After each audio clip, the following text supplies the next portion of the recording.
Coach Indra Sapri benar-benar sang penakluk Thailand dan penakluk Asia Tenggara. Tapi jangan senang dulu karena sekitar 2 bulan lagi kita harus mempersiapkan kualifikasi Piala Asia U20.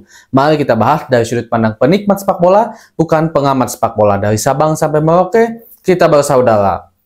Sahabat Garuda semua, alhamdulillah tentu kita panjatkan syukur kepada Allah Subhanahu wa taala karena timnas Indonesia akhirnya kembali mendapatkan gelar juara Piala AFF ya. Kalau dulu Piala AFF U19 yang terakhir kali kita dapat pada tahun 2013 eranya Evan Dimas bersama Coach Indra Sapri juga. Setelah itu enggak juara-juara lama dan sekarang juara kembali. Jadi ini juara kedua timnas Indonesia di tangan Coach Indra Sapri U19 dan kembali bermain di Jawa Timur. Jadi juaranya di Jawa Timur. Ini satu hal yang jelas membanggakan sekaligus juga menjawab atas semua keraguan-keraguan yang ditujukan kepada Coach Indra Sapri yang dianggap enggak becus lah, salah memilih pemain lah dan segala macam lah gitu kan. Dan Thailand adalah tim yang sangat sulit. Kita harus akui itu. Bahkan sebelumnya di semifinal ketika Thailand bertemu dengan Australia, saya sangat tidak menyangka kalau Australia akan kalah sama Thailand. Dan kita juga harus akui, sangat-sangat akui kalau Thailand tampil lebih bagus dibandingkan kita. Thailand tampil lebih cerdas, Thailand tampil lebih hebat gitu kan, lebih dominan, dan negatif footballnya Coach Indra Sapri berhasil mengalahkan Thailand itu. Thailand juga bisa dibilang cukup frustasi ya kalau 90 menit lebih harus membombardir gitu kan pertahanan Indonesia yang benar-benar rapat. Walaupun jujur aja saya harus akui kalau pertahanan timnas Indonesia ini bagus, solid, tapi terlalu agak ke dalam, sangat-sangat ke dalam gitu kan. Jadi apa yang dilakukan oleh timnas Indonesia ini mirip dengan apa yang dilakukan oleh Persib Bandung kalau di Liga 1, karena mungkin kita sering nonton Liga 1, jadi saya contohkan ke Liga 1 aja. Cuman kalau Persib itu memang lebih agak depan gitu kan cara bertahannya dan disiplinnya.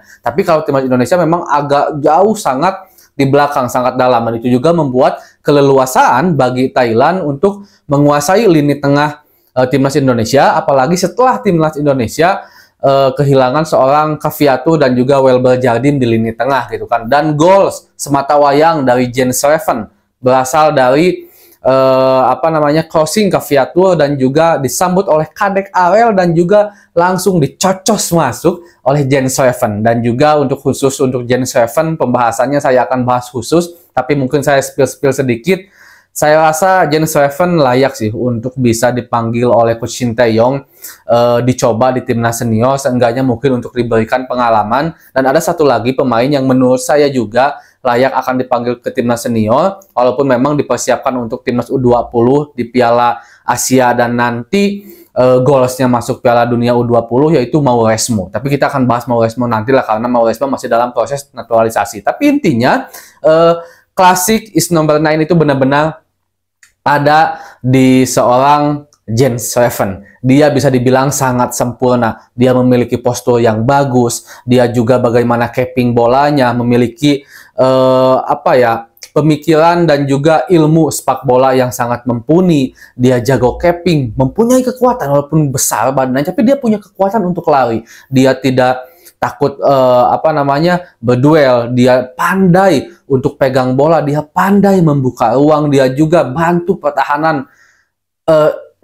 Intinya bukan hal yang aneh kalau seandainya sahabat Garuda setelah melihat bagaimana performa Jens Schreven yang menciptakan 4 gol hanya terpaut 1 gol dari top skor asal Australia, sangat menginginkan kalau Jens Schreven ini atau mungkin berharap bisa dipanggil oleh Coach Shin Tae-yong ke timnas senior. Kita lihat aja nanti, karena jika saya nggak salah, nggak akan ada, timnas Indonesia tidak akan ada melakukan laga uji coba kalau saya nggak salah, tapi langsung akan menghadapi Saudi Arabia nanti ya. H-3 mereka akan mulai dikumpulkan itu kan. Tapi saya harapannya kalau seandainya ada memang jadwal uji coba terlebih dahulu FIFA Matchday, saya harap Jens Schreven udah bisa dipanggil gitu kan. Walaupun ya tidak menutup kemungkinan juga akan dipanggil ke timnas senior secara langsung di ajang resmi, karena memang Coach Shin Tae-yong yang merekomendasikan Jens Schreven. Secara keseluruhan bagi saya para pemain tampil sangat bagus, mulai dari lini belakang. Sang pemain terbaik Donny Turi Pamungkas, dan ini juga menunjukkan kalau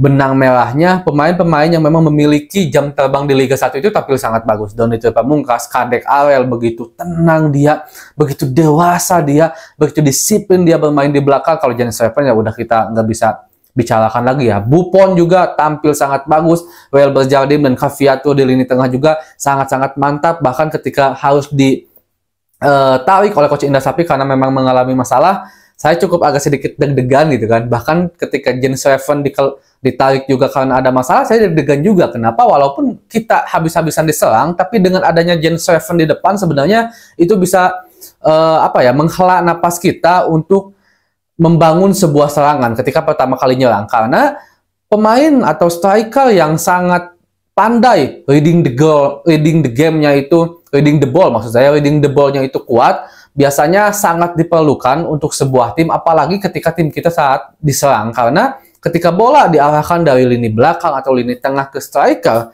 ketika si strikernya gampang sekali kehilangan bola, itu akan sulit. Kita akan diserang lagi. Tapi ketika kita punya Jens Steffen kuat dalam reading the ball-nya, dia mampu pegang bola, dia buka ruang terlebih dahulu sehingga second lain para pemain timnas Indonesia bisa membuka dan kembali ngasih passing dari Jens Steffen dan ciptalah sebuah peluang. Ini terlihat ketika Jens keluar digantikan oleh Alkan Kakak, memang agak sedikit kurang ya Alkan Kakak dalam segi reading the ball, karena mungkin ini secara keseluruhan memang striker lokal asli Indonesia itu agak sedikit sulit di situ. Seperti yang di senior mungkin ada Ramadan Sananta, ada Dimas Derajat, karena mungkin tipikal permainan Indonesia dari dulu itu lari-lari ya. Jadi striker seperti Ramadan Sananta, Dimas dan juga Kakak ini lebih cocok untuk dikasih bola-bola untuk lari dan langsung berhadapan dengan penjaga gawang. Tapi kalau dipaksa untuk bisa lindungi bola terlebih dahulu,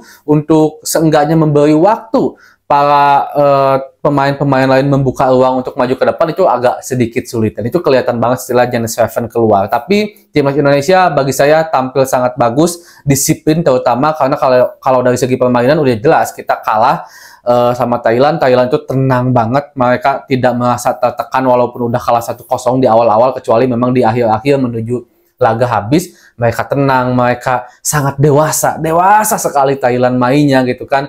Tapi kita juga memiliki kedisiplinan yang sangat-sangat kuat juga, sehingga mampu mempertahankan gol sematawayang dari seorang Jens Steffen. Dan ini menjadi awal seperti apa yang dikatakan oleh Coach Indra Sapri. Ini hanya awal katanya, karena memang target utamanya adalah bisa lolos ke Piala Asia yang nanti kita akan melakukan kualifikasi di akhir September. Kita satu grup dengan Yaman, Maldives dan juga Timor Leste.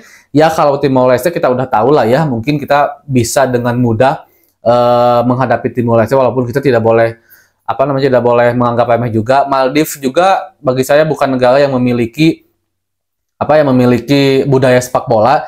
Cuman mungkin hanya Yaman yang menjadi PR seharusnya ya, jika hitam di atas kertas. Kalau seandainya kita menjadi juara grup, otomatis kita lolos ke Piala Asia dan nanti akan diambil 5 runner-up terbaik kalau saya nggak salah ya peraturannya. Jadi wajiblah Indonesia itu untuk bisa juara grup dulu, jangan memikirkan runner-up terbaik untuk lolos Piala Asia U20 nanti yang kualifikasinya September, dan tentu goalsnya masuk Piala Dunia. Mudah-mudahan aja kita patut untuk berbangga, kita patut untuk bersyukur, dan juga terima kasih kepada Coach Indra Sapri yang udah memberikan 4 gelar kepada timnas Indonesia, dan juga kepada staf kepelatihan semuanya, kepada para pemain yang udah bekerja keras, dan juga kita selaku supporter, terima kasih yang selalu mendukung dan mendoakan timnas Indonesia. Sebelumnya saya maaf karena ini backgroundnya biasanya kan saya ganti temanya sama foto pemain, ini karena agak lebih cepat karena proses ngeditnya cukup lama ketika hapus background, jadi kita nggak hapus dulu ya. Segitu dulu mungkin sahabat Garuda semua. Assalamualaikum.